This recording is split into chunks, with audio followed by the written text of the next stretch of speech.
Good morning. I know I usually do a video around 7 or 8, but I had some extra time. And for those of you that are joining me on getting up early, I just wanted to kind of be your champion and usher in that spirit or thought process of doing that to show you that there is someone doing it with you. My son got up about 5 times in the middle of the night last night.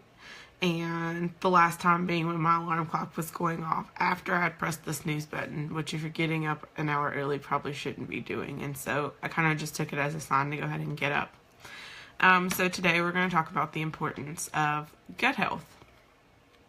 Well, something that I didn't realize as I was growing up, because I come from one of those states that enjoys southern foods like biscuits and gravy, fried chicken, everything has a creamy, buttery, milky dairy sauce, and it really does not serve any purpose but to make your belly, thighs, and butt bigger as you get older, but it tastes really good.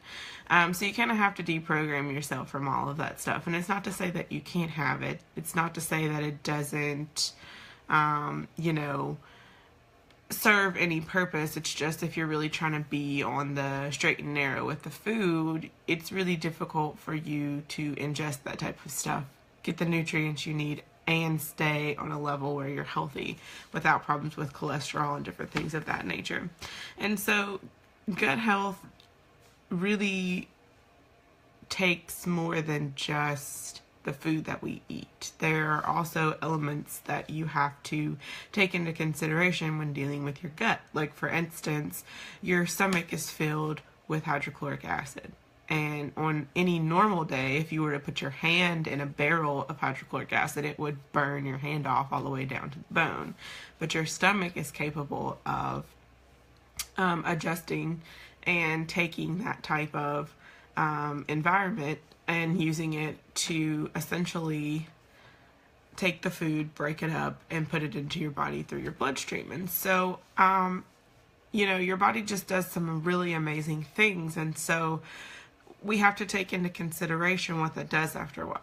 Every person that complains of acid reflux or heartburn or anything of that nature, all you're dealing with is the hydrochloric acid coming back up through your esophagus. And I'm sure you know that after some time, that can erode away at your esophagus and put holes in it. There are actually people that have a lot of problems with that. And so you have to be very careful in situations like that. Another thing is most of the melatonin, which I am a melatonin user. So for a long time when I was tired, I would take melatonin. Good morning, Leisha. And I would take melatonin to go to sleep, and then I would have to take a break for 2 weeks because it tells you to do that, and then I'd take it again. And so what I found out after doing some scientific research of myself, my own body, and then just doing research on my own about other people's cases with the same situation, most of your melatonin is produced in your gut anyway. So if your nutrients are off and you're having issues sleeping, the two are directly correlated. So that's just another thing to keep in mind, that if you're not sleeping well and your gut health is not where it needs to be, a large part of the reason you're not sleeping well is because the nutrients that you should be ingesting through your stomach and into your bloodstream that's not happening.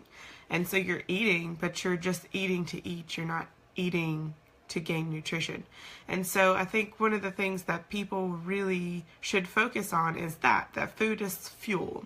It is, yes, we can be happy with luxurious things and eat things like caviar or that country loving biscuit and gravy. But at the end of the day, you really have to think about food as fuel. And so that is the purpose of this morning's video, is just to explain how important gut health really is. There are so many ailments today that are literally because people's pH balance are off and their gut health is not where it needs to be. So that is food for thought this week as you are grabbing your lunch on the way out the door, or stopping by McDonald's, or going out to lunch with the work crew.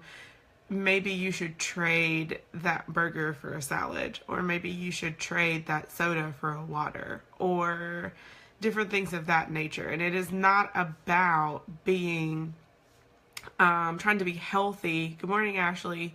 It is not about necessarily trying to be healthy. It is for me about trying to be healthy. And I'm not telling you that, oh, you're big and you need to drink water and you need to eat a salad. I'm just telling you to take into consideration how those choices change the overall health of your gut. And once you change your gut health, you change your health for your entire body. So one of the things that I deal with, especially with plexus, is that when people change that gut health, they change everything. And weight loss is a byproduct. It is not something that comes just because you're trying hard to lose the weight. You can do that. You can do that at any time and focus on that.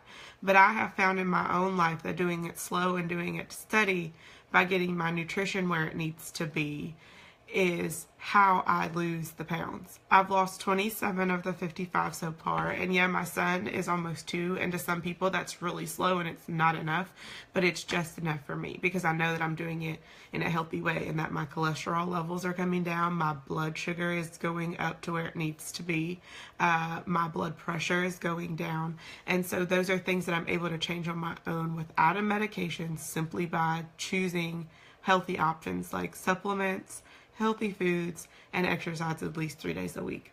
So if you could just do me a favor and in your spare time, I would like you to research gut health. Things like leaky gut, just gut health in general. I would like you to research those things and see what you come up with, and we can discuss it this week, because I really think that's an important thing that we're not taught. Our relatives didn't learn things like that, so they didn't know how to teach us those things. So I believe that we are always our brother's keeper, and it is our responsibility to teach the generation after us. So if we start with our children and our friends' children, then those children are going to learn how to take care of their bodies the way that God intended for their body to be taken care of. And they will live long, prosperous lives without medication and all of these crazy things that they don't need to put in their body. Energy drinks, weird, crazy fads. They don't even have to worry about that because we'll teach them to eat well. We'll teach them about gut health. We'll teach them about blood sugar balance, and we'll teach them how to get healthy the right way. So just research that this week, and it'll all tie into the live videos that I'll have going on this week. I hope that you guys have a great day. Thank you for watching this morning. And just remember to get in your water, and remember to smile. Remember to breathe. Remember to love yourself and to love your neighbor.